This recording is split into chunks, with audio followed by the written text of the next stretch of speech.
All right, man, peace. So, brothers, as of right now, I still consider the James Harden and Russell Westbrook duo the most dynamic and also potentially the most dysfunctional duo in the entire NBA. Why is that? Because in my view, they have the highest ceiling and the lowest floor. I could see them getting knocked out in the first round of the playoffs. I also could see them winning the NBA championship. It's really going to come down to whether or not Mike D'Antoni can harness those two aging stallions, or whether or not their games are going to be copacetic on an NBA floor and they're going to be able to keep their priorities in order.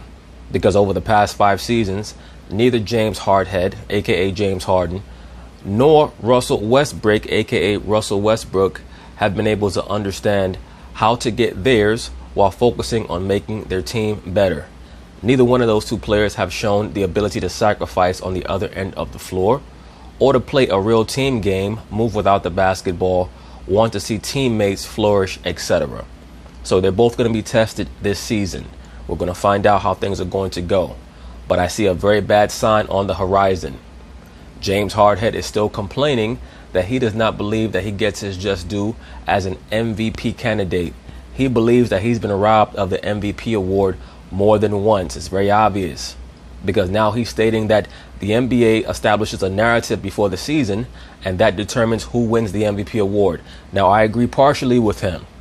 There is a narrative that is established before the season, but over the past 5 years, it has been shown that if other players step to the forefront, the narrative can and will be altered. James is just upset and bitter that other players have had better seasons than him. In 2015, if you guys remember, that was the first season that Steph Curry won his MVP award. There were many players throughout the league who thought that James Harden should have won it, and he actually won the MVP award at the NBA function where the players decided who they thought had the best season. The next year, Steph Curry had a historic year, as did his team, so there really was no argument there. In 2017, it was relatively close between Russell Westbrook and James Harden. I myself would not have minded if James won it, but I understood why they gave it to Russell Westbrook. Not only was he the first player to average a triple-double over the past 50-plus seasons, he also led the league in scoring. So he was going to get the MVP award that season, and he also was the beneficiary of a great narrative heading into the year, with Kevin Durant leaving him and all of his fanboys in the mainstream liberal sports media trying to cast him as some type of victim. In 2018, James Harden had finally got his MVP award, and he richly deserved it. Last season, he thought that he was going to get back-to-back MVP awards. He campaigned for it from the beginning of the season, which is strange to me for a player who's 29 going on 30 years old and still has not won anything, and has the penchant and the reputation which he has richly earned for being a choker in big spots. He clearly was more concerned with being the regular season MVP award winner than he was with winning a championship. Giannis Antetokounmpo outplayed him over the course of the season. He was far better defensively and just as impactful offensively. And Giannis' team was even more successful in the postseason than James's was. As we all know, the Rockets flamed out again, despite the fact that the Warriors did not have Kevin Durant. So what really is he complaining about, other than revealing that he's a narcissist, which is one of the main reasons why he's unable to win championships? Because the last level and the highest level for great players to ascend to, in order to cross from being a great player to being a champion, is to let go and to allow your other teammates to feed off of that light that is within you. That's what made Jordan a champion. That's what made Magic, Isaiah, Larry Bird, Kobe, Shaq, LeBron champions, when they finally were able to let go to a degree. Now, how many more championships those type of players are able to win is directly correlated with their ability to continue to let go and empower their teammates. Even some of those great players have missteps and they fall back into their old ways, which many times will lead them to not win championships. But James Harden still has not figured that out yet. So anyway, they're going to talk about it. I'm going to chime in. Last season's MVP race was one for the record books, literally. James Harden joined Michael Jordan and Dwayne Wade as the only players to average at least 30 points, 7 assists, 5 rebounds, and 2 steals in one season. Meanwhile, Giannis Antetokounmpo became the first player to average 25 points and 10 rebounds per game since Shaq did it in the 99-2000 season. And as we all know, the Greek Freak came away with the MVP award. As you brothers can see, Ra's Gold Given Woodies has found her way to ESPN. She seems a bit extra, but I'm sure that at least for now, many of the male viewers will bestow upon her all types of laudables because they're happy to get a reprieve from Molly Karam, at least for now. But I do see some annoying things about Miss Roscoe Amwudi on the horizon. She likes to cut in just as much as Molly Karam. That's why I state I don't really blame Molly too much for her personality on the show. I blame Stephen A. Smith because he allows his female moderators to chime in way too much with inane and unnecessary commentary. Now Harden, who won the award in 2018, is sharing some interesting thoughts about the results. Yesterday, in an interview with 97.9 The Box, here's what Harden had to say. Let's take a listen. Once the media, they create a narrative about somebody from the beginning of the year. There goes LeBron playing that great defense. Just take that narrative and then run with it the entire year. Like, I don't want to get into details, but all I can do is control what I can do, and I went out there and. Now, brothers, I'm going to rewind this back a little bit because, as usual, James Harden is showing his poor leadership abilities and his lack of self-awareness.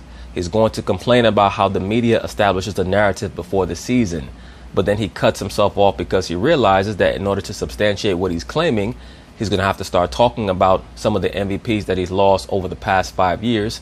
And one of the MVPs that he's lost was to Russell Westbrook, who's now his current teammate. So it just shows you that when he starts going on and on about these silly things that don't matter at this point in his career, what matters for James Harden is that he at the very least makes it to the Western Conference Finals and is able to finally get over that hurdle and get to the NBA Finals round, and hopefully for him win a championship. He's not focusing on that. He's still worried about how and why he has not won regular season NBA MVP awards. So let me wind this back a little bit. Once the media, they create a narrative about somebody from the beginning of the year, I think they just take that narrative and then run with it the entire year. Like, I don't even want to get into details, but I don't want to get into details, but, they wanted Giannis to win last year, and all he did was lead the league in offensive PR and lead the league in defensive PR. And now I know in reality, Giannis did not lead the league in offensive or defensive PER, but he was like top 3 in both of those metrics. His team led the NBA in victories, so there's really not much that James Harden has to complain about. What he's going to say is that he had a historical season offensively, but at the end of the day, there's no precedent for players winning MVP awards for having historical offensive seasons, other than his backcourt mate, Russell Westbrook. All I can do is control what I can do, and I went out there and did what I was supposed to do at a high level. You know what I'm saying? Hey, a season probably, it's only a few other seasons that anybody's ever done that before. All right, guys, do you agree with James Harden that the media narrative affected the MVP race? No. The media does create a narrative, but if you're an outstanding player, you have the ability to edit that narrative and force them to come onto your side. As a matter of fact, there was a portion of last season, during the regular season, where Paul George was considered the front runner for the MVP award. And there was no narrative, or at least no outstanding narrative, about him coming into last season. It's his point that the storytellers have influence over which characters are focused on in the story. If that's the point, the answer is yes, he's right, and he is one of those characters. Agreed. And the story on James Harden has not changed much, although it has a little bit. People like me acknowledge that his defense has improved. He's disruptive, with his passing lanes and stuff like that. And you can see more of an effort and a better effect on defense. He's still not a good defensive player, but he's not as bad as he was. He's gotten better. His offense. Yeah, at least he tries now. One said is historically great. Of course, we live in an era where right now in the NBA, if you're a primary ball handler, you will put up better numbers than ever before. Of course, because your defender really can't put a hand on you. It's difficult for them to guide you into certain defenses and traps because there are 5 shooters out there on the floor. That's why I state that James Harden would be one of those guys that if he played back in the 90s, his numbers would certainly fall precipitously. He would not be able to get some of the calls that he gets today either. And since that crazy season when Wilt averaged 50 points and Elgin Baylor averaged 37 and Oscar Robertson averaged a triple-double, like, we're in that kind of era now. And you know what's funny? All 3 of those players had transcendent seasons that year, and none of them received the MVP award. Bill Russell got it. So Westbrook had average a triple-double for 3 consecutive seasons because he's great, and the primary ball handler gets to do a lot more now. And that Yes, because they play in that LeBron James archetype style, which itself is a direct descendant of the Oscar Robertson style. James Harden, who's also great. James Harden wasn't quite as good as the Greek Freak this year, but that's not why he didn't win the MVP award, because people were framing an MVP conversation. In fact, we're much more sophisticated about identifying who's the best than ever before. And I don't know what Harden's complaining about, because it's always him or another dude. Like, if you said who's the MVP of the regular season, over the last 3 years, he'd win that award. It's always Harden or this guy, Harden or Steph, Harden or the Freak, Harden or... So he's getting exactly the credit he deserves. And unlike many of those other players that you mentioned, he gets to be, for the most part, the sole beneficiary of an offense that revolves solely around him. Giannis does not get that. Joel Embiid does not get that. Kyrie Irving does not get that. Steph Curry certainly does not get that. Kevin Durant has not gotten that over the last 3 years. So he was supposed to win the MVP at least one of these last 3 years. Westbrook is the only other player in the NBA who's had the ball in his hands on the same level of a James Harden. That's why it's going to be so interesting to see how well or unwell they fit together. Exactly. No more, no less. Harden went through a stretch where he had 5 straight months of 50-point, at least for one 50-point game. He scored over 40. I don't even remember how many times he did it. The brother averaged 36 and 6, for crying out loud, on 44% shooting and 36 from 3-point range. Right, but Stephen A. Smith, once again, what does that even mean? Do we have a precedent for players winning MVP awards for putting up scoring numbers like that? The fact of the matter is that we don't. Once again, Oscar Robertson did not win the MVP award in the year that he averaged a triple-double. Wilt Chamberlain did not win the MVP award in the year he averaged 50 points a game. Michael Jordan did not win the MVP award in the year that he averaged 37 points a game. Kobe Bryant did not win the MVP award in the year that he averaged 35 a game. So what is this substantiation? What is the validation for this assertion that James Harden deserved to win the MVP award last year? I just don't get it. Other than a couple of blips on the radar screen, like Kareem in the middle of the 1970s or Russell Westbrook back in 2017, when has a player received the NBA MVP award and not had to have had, number one, an outstanding offensive season, and also his team have won either the most games in the league or maybe the second most games in the league, or at worst, the third most games in the league? That's always been who has won the NBA Most Valuable Regular Season Award. You also have Michael Jordan, who kind of was a blip in '88, but he averaged 35 points a game, shot 54% from the field, and was the Defensive Player of the Year. So Michael Jordan in 1988 actually had a season similar to if you had combined Giannis' season with James Harden's season, except added 11 percentage points on his shooting percentage. So Jordan almost had to win the MVP award that year. He also led the league in steals. He was top 3 in defensive win shares. I mean, he was just incredible that year. James Harden was my league MVP. I understood why the Greek Freak was going to get it. And I think at times it appears, based on what James Harden says, that you have a point, because people get caught up in this guy is that dude and they stick to it, and it's hard to move them off their position. Yeah, like you last season with James Harden, despite the fact that Giannis Antetokounmpo was clearly having a more impactful season. But I don't think he should speak about it with the cynicism that he gave it, because James Harden was a league MVP before for the same reason. The reason why he's speaking upon it with such cynicism is because that's really what the apple of his eye is, accumulating those regular season MVP awards. We looked at him and how he performed. One could make the argument he should have won the MVP the year before he actually did. Then he came back and did win the MVP. I wouldn't have minded if James Harden had won the MVP award in 2017, but it's very difficult. It's very difficult to take the MVP award away from a player who led the league in scoring and averaged a triple-double for the first time in like 50-plus years. So that's the condition, or that was the condition of the battle for James that year. But I probably would have given it to him myself, because he averaged over 30 points a game and his team won something like 7 or 8 more games than the OKC Thunder did. He finished in second last year.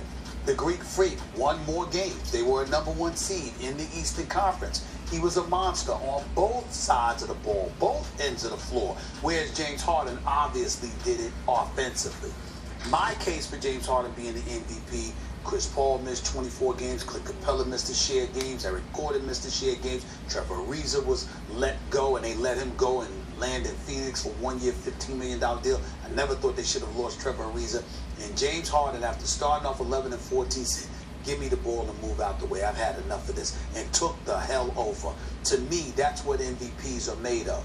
In doing so in the Western Conference, he deserves a lot of credit. What he has to be mindful of, Well, he finished what he deserved to finish. He finished second. that you have to understand, and we got to. Here's where his argument makes a point, by the way, real quick. Luka Doncic, we were talking about him Rookie of the Year. I remember coming on there and saying I didn't want to see nobody else. And in the last 2 months, Trae Young came on like a monster and made it close. Well, that's part of the problem that you had. I actually made videos stating that Trae Young was catching up to Luka Doncic. I still would have given the Rookie of the Year award to Luka because of how he started off the season. But Trae Young was clearly the best rookie in the NBA the last 2.5 months of the season, really from the All-Star break last year. So, bro, you're talking about yourself, but as we all know, the NBA has a lot invested in the success of Luka Doncic. But what's so interesting is, and I did a couple of Luka videos, I had a bunch of his fanboys trying to go back and forth with me.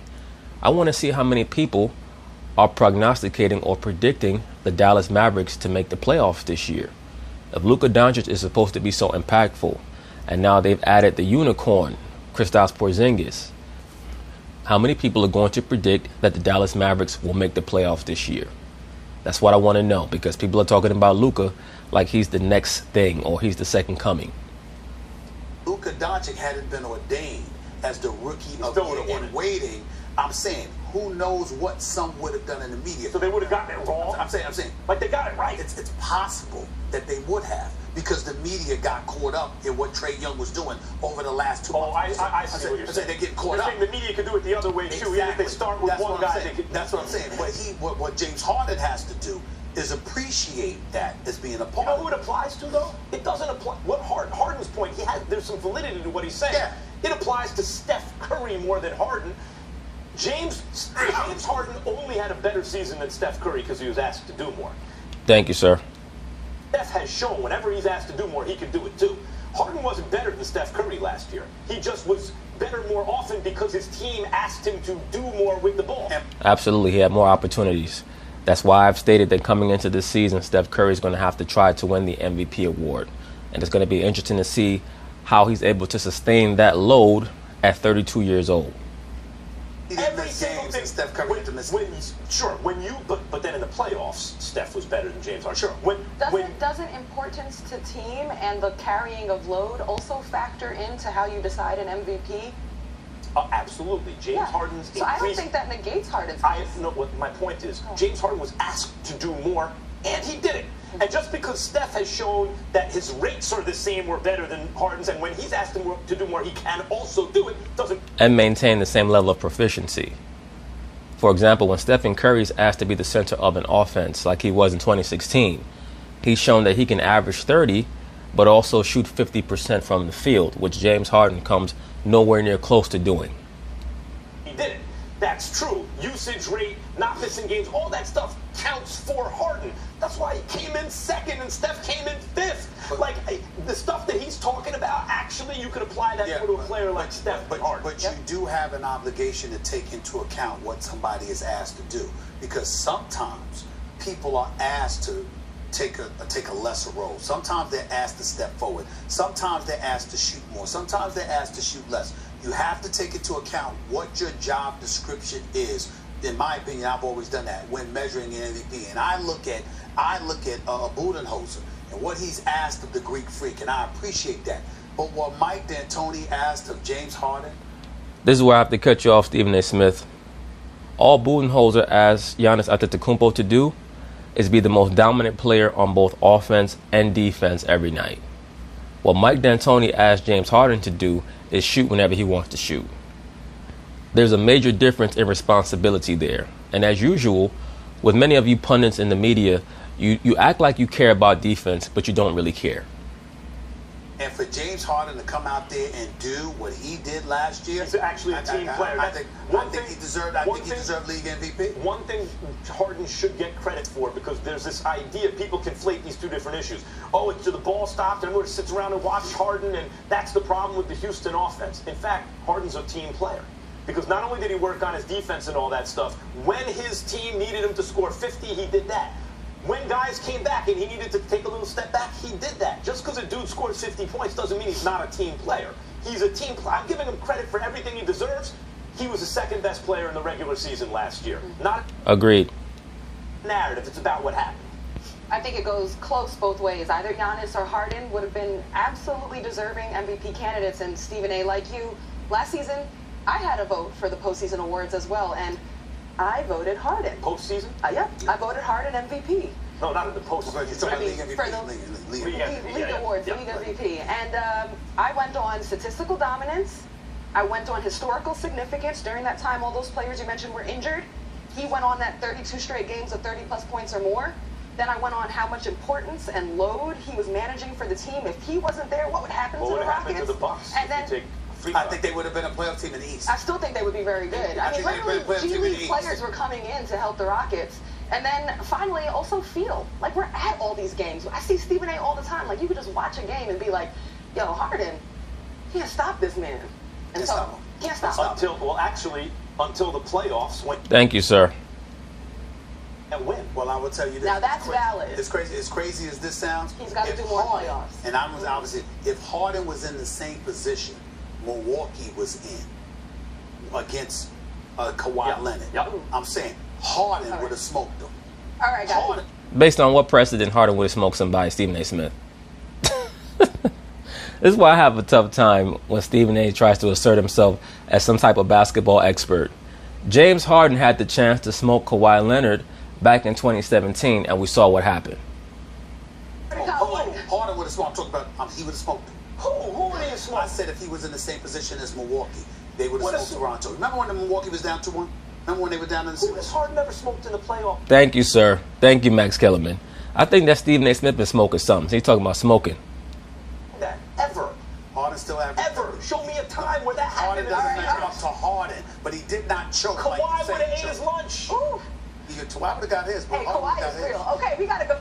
Stephen A. just talking a bunch of dumb shit. I think that he's still trying to make up to Harden when they had that little falling out. And then Steve went to the practice facility in Houston and made a fool of himself, shooting up all those bricks. He's still trying to kiss Harden's ass because Stephen likes to be in good with some of these players. But for him to say that if Harden were on the Milwaukee Bucks, he would have smoked Toronto, give me a break. They would have put Kawhi on that man, and that would have been all she wrote. Harden already had a chance to smoke Kawhi back in 2017. He failed miserably. But anyway, peace.